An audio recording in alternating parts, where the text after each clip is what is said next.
There's nothing better than waking up to the aroma of freshly brewed coffee.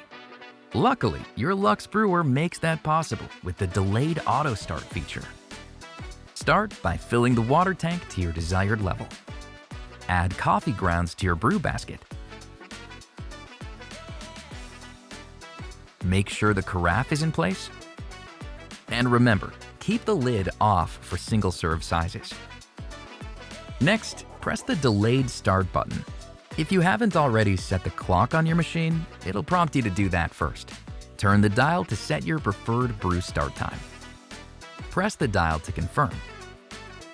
You'll see a red delayed auto start icon appear. This means your brew is scheduled and ready to go.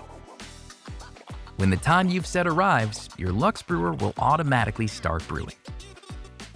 If you need to cancel before it begins, just press any button. The red icon will disappear. And that's it. Wake up to a freshly brewed cup to start your days.